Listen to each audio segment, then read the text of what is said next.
Hello friends, திலகா கிச்சன்லேருந்து திலகா பேசுகிறேன். என்ன பால் வச்சுருக்கேன்னு பார்க்குறீங்களா? இந்த பாலை வச்சு சம்மருக்கு ஏற்ற மாதிரி ஒரு ஃப்ரூட் கஸ்டர்ட் பண்ண போகிறோம். அதுக்கு பால் வச்சுருக்கேன். இந்த 1/2 லிட்டர் பாலை வந்து நம்ம நல்லா காய்ச்சிப்போம்.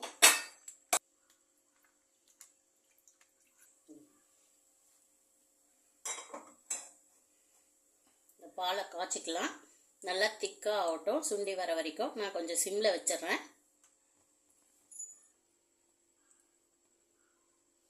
இந்த பால் காயட்டும். சிம்மில் தான் வச்சுருக்கேன். கொஞ்சம் நல்லா திக்காக ஆகணும். அதுக்கு ஒரு 15 முந்திரி எடுத்துருக்கேன். பாதாம் ஒரு 15 எடுத்துருக்கேன். இதை வந்து வேணும் நம்ம தேவைக்கு ஏற்ப, நம்ம இஷ்டத்துக்கு தான். வேணான்னா கூட பரவாயில்ல. இதை நான் கொஞ்சம் கொரப்பாக அரைச்சி எடுத்துக்கலாம்.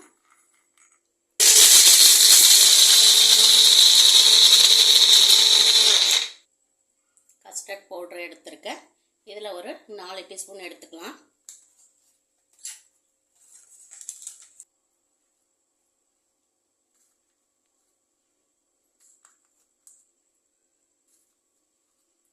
டீஸ்பூன்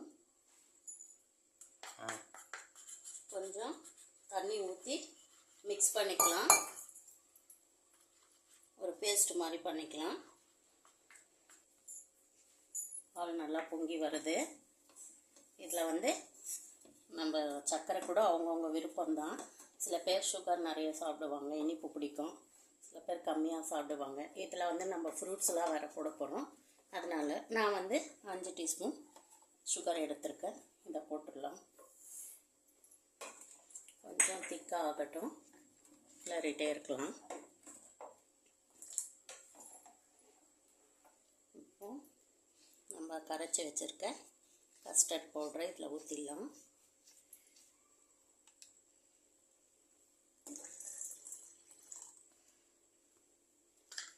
கை விடாமல் கிளறிட்டே இருங்க.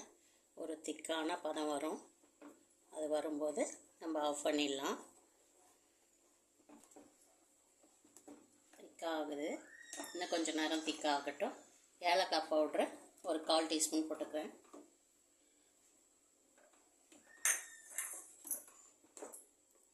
நல்லா கிண்டிகிட்டே இருங்க. சர்க்கரை கொஞ்சம் பார்த்தேன், எனக்கு பத்தலை. அதனால் நான் இன்னும் ஒரு 3 டீஸ்பூன் சர்க்கரை போட்டுக்கிறேன். நல்லா மிக்ஸ் பண்ணிப்போம். சர்க்கரை மிக்ஸ் ஆகும்போதே இந்த பாதாமும் முந்திரியும் கொஞ்சம் கொரப்பாக அரைச்சி வச்சுருக்கேன். கொஞ்சம் வேணும்னா பாதியாக கூட மிக்ஸ் பண்ணிக்கலாம். மிக்ஸியில் போட்டதுனால கொஞ்சம் கொரன்னு ஆகிடுச்சு. இதையும் அதிலே போட்டுடலாம். இந்த சூடோடு போடும்போது டேஸ்ட் நல்லாயிருக்கும். இதை கொஞ்ச நேரம் இந்த சர்க்கரையும் இதுவும் மெல்ட் ஆகட்டும். நல்லா திக்காகிடுச்சு பாருங்கள். இப்போ வந்து நம்ம இதை ஆஃப் பண்ணிடலாம். இது கொஞ்ச நேரம் சில்லுன்னு ஆகட்டும். அதுக்குள்ளே நம்ம வந்து இந்த ஃப்ரூட்ஸ்லாம் வந்து ரெடி பண்ணிக்கலாம். நான் வந்து வாழைப்பழம் எடுத்திருக்கேன், மாதுளம்பழம், மாம்பழம், கொய்யாப்பழம், ஆப்பிள் எடுத்திருக்கேன். வேணுன்றவங்க கிரேப்ஸ் கூட எடுத்துக்கலாம். ஆனால் கிரேப்ஸ் வந்து புளிக்காமல் இருக்கிற கிரேப்ஸாக பார்த்து எடுத்துக்கணும். கிரேப்ஸ் வந்து நிறைய போட வேண்டாம். வாழைப்பழம், ஆப்பிள் போடலாம். மாதுளம் வந்து கொஞ்சம் புளிப்பு தன்மையாக இருக்கும். ஸ்வீட் இருந்தால் பரவாயில்ல, ரொம்ப நிறைய வேண்டாம், கொஞ்சமாக இருந்தால் போதும். மாம்பழம், மாதுளமும் கொஞ்சமாக போட்டுக்கலாம். கொய்யாப்பழம், ஆப்பிள், வாழைப்பழம் கொஞ்சம் நிறைய போட்டுக்கலாம். இப்போ நம்ம எல்லாத்தையும் கட் பண்ணலாம். அதுக்குள்ளே இது வந்து ஆறட்டும். பாருங்கள், இது கொஞ்சம் சூடு ஆறிடுச்சு. இப்போ வந்து நம்ம பழம்லாம் கட் பண்ணி வச்சுருக்கேன். வாழைப்பழம் கட் பண்ணி வச்சுருக்கேன். இதை போட்டுடலாம். மாம்பழம்,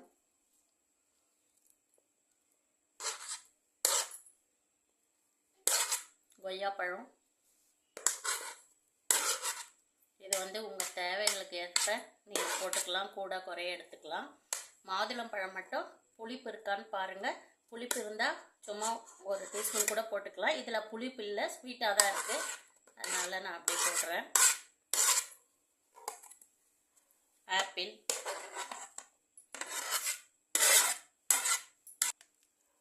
நல்லா மிக்ஸ் பண்ணிக்கலாம்.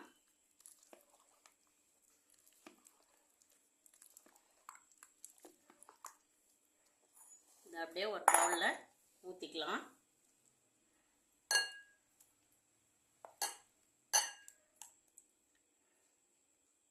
இதை அப்படியே ஆறிடுச்சு நல்லா. இப்போ நம்ம ஃப்ரிட்ஜில் வச்சிடலாம்.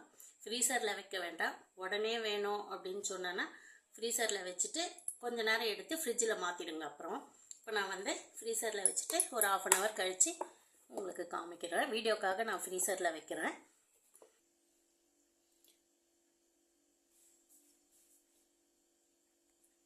ஃப்ரூட் கஸ்டர்ட் ரெடி ஆகிடுச்சு பாருங்கள்.